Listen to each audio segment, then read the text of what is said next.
Ao longo desses 8 anos de atendimento clínico presencial, sendo 3 anos de atendimento clínico online, sem dúvidas a ansiedade é o tema que mais aparece como a demanda principal ou secundária dos atendimentos psicoterapêuticos. E até por conta disso, eu bolei esse meu esqueminha da ansiedade que eu postei aqui outro dia numa foto e que eu falei nessa live com a Amandita Queiroz, uma personal trainer super bacana de vocês também acompanharem. Vou falar aqui hoje de 5 formas básicas de lidar com a ansiedade que ajudam muitos pacientes e que me ajudam também a acompanhá-los. A primeira dessas formas é a mais utilizada pela maioria das pessoas que sofrem de ansiedade, que é a distração, distrair a atenção, ou seja, pela fuga. Essa é uma forma que eu não renego, porque afinal as pessoas precisam ter o direito a um momento de distração, de relaxamento, de entretenimento, para que a ansiedade não domine o dia delas. Não é uma forma de enfrentar, é uma forma de realmente escapar, mas acaba sendo necessária também muitas vezes. Outra forma de engavetamento que também é necessária e que é um pouco mais autônoma é o desviar do momento, que é um modo mais consciente de você realmente escolher não pensar naquilo naquela hora.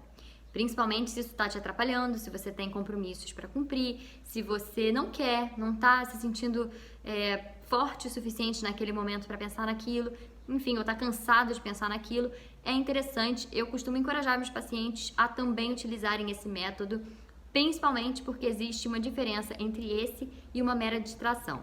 Nesse caso, você está realmente dando lugar à sua ansiedade, só que não é naquele momento. Você está dizendo a ela assim: ok, você até pode ser importante, eu até vou pensar em você, mas não agora, porque eu que domino minha agenda, eu que me controlo e agora eu tô ocupado, tô fazendo outra coisa.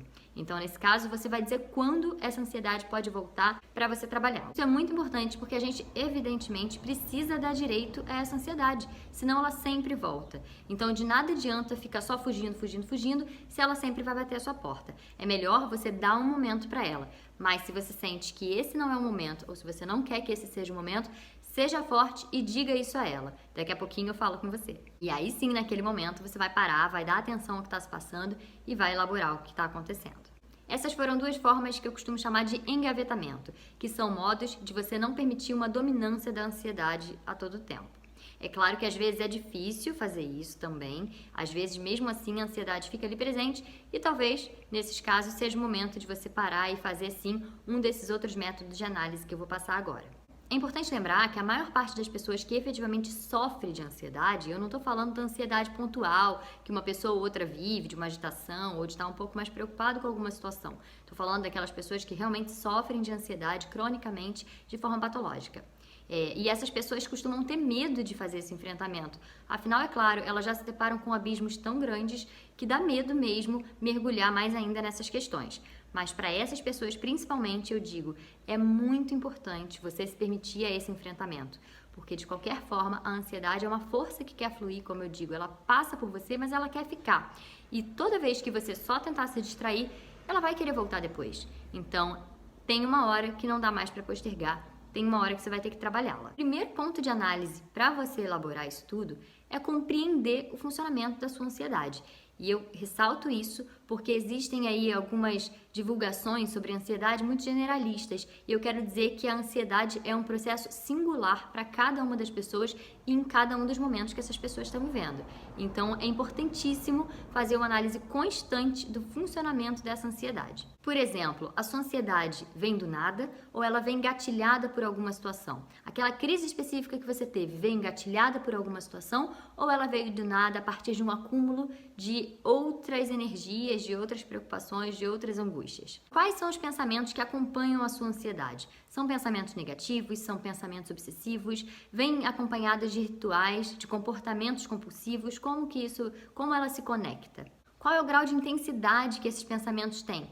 Eles vêm de vez em quando, eles vêm o tempo todo, eles vêm muito fortes, eles vêm leves, você consegue dialogar com eles ou não? Como que funciona isso? Você percebe quando eles começam? Você percebe a sua ansiedade nascer devagarzinho? Ou você só se dá conta quando ela já está muito forte? Todas essas perguntas e tudo mais que você puder captar vai ser fundamental para você aprender a identificar o que você está sentindo e a prevenir o que você está sentindo. E isso é algo que a gente observa muito no consultório, nas consultas, porque os pacientes aos poucos aprendem a perceber a ansiedade nascendo e com isso eles evitam que ela cresça, conseguem interferir na ansiedade antes que ela os domine. Uma outra forma de enfrentamento que eu adoro e que eu sempre recomendo aos pacientes, apesar de ser muito difícil e muitas vezes requer um acompanhamento psicológico, é a argumentação. Aliás, só uma observação, de fato, pessoas ansiosas que vivem ansiedade de forma crônica deveriam sim ser acompanhadas por uma psicóloga, porque de fato faz muita diferença e viver esses abismos é muito difícil. Então você não precisa passar por isso sozinho e existem sim saídas. Então vamos lá, voltando aqui à argumentação. Seria basicamente você dialogar com a sua ansiedade. Você não se colocar passivo a ela só aceitando tudo que ela te diz. Pelo contrário, você tentar conversar como se você estivesse numa conversa com uma pessoa que pensa diferente de você. Então são dois movimentos. Por um lado, você vai tentar entender qual a lógica de pensamento daquela ansiedade. Por exemplo, mas por que você acha isso? Mas qual é a lógica? Qual a conexão com tal outra coisa? Você vai tentar conversar, dialogar mesmo com a sua ansiedade para entender por que ela funciona desse jeito ou por que ela está fazendo tais associações. E a outra forma é como se você estivesse sendo colocada contra a parede por essa ansiedade, que até é de fato o que acontece, ou por essa pessoinha dentro de você que discorda, que pensa diferente de você não ouvir isso passivamente. Você realmente retrucar, problematizar, tirar perguntas, duvidar, desconfiar de tudo que ela está dizendo. Lembrando que esse ela não é algo externo a si, pelo contrário, a ansiedade é produzida dentro de você por você mesmo, né? Através da construção desses pensamentos que se tornam imperativos. Então, se a gente parar para pensar, a chavinha para criar as armadilhas contra essa ansiedade está em você mesma, assim como geralmente essa ansiedade cria armadilhas contra você. Então, vamos virar essa chave e fazer esse movimento. Encoraja-se para retrucar, para questionar, para realmente tirar perguntas, porque aos pouquinhos você vai ver que a sua ansiedade vai perder a força, porque ela vai perder a lógica, porque a sua lógica de racionalidade pode vencê-la. Para isso, é preciso exercitar de fato essa criatividade. Eu costumo dizer que esse é um exercício muito difícil porque, de fato, o medo assola as pessoas nesse momento e muitas vezes elas não conseguem levar esse diálogo tão a fundo. Por isso, eu sempre acompanho os meus pacientes bem especificamente quanto a esse exercício. Por exemplo, semanalmente, a gente repassa todos os diálogos que a pessoa teve consigo mesma para a gente poder simular e criar novas perguntas, novas situações, novos questionamentos e aos pouquinhos a pessoa aprender a fazer esse exercício por conta própria. O mais legal é que quem realmente aprende a fazer esse exercício, quem realmente consegue conquistar essa autonomia nessa criatividade, percebe uma diferença grotesca no modo de lidar com a própria ansiedade. E eu já tive muitos pacientes que realmente conseguiram fazer isso. Então é muito gratificante, é muito funcional, embora seja difícil o começo. E por fim, o quinto método seriam as estratégias de solução. Transformar, desdobrar cada um desses pensamentos em ação.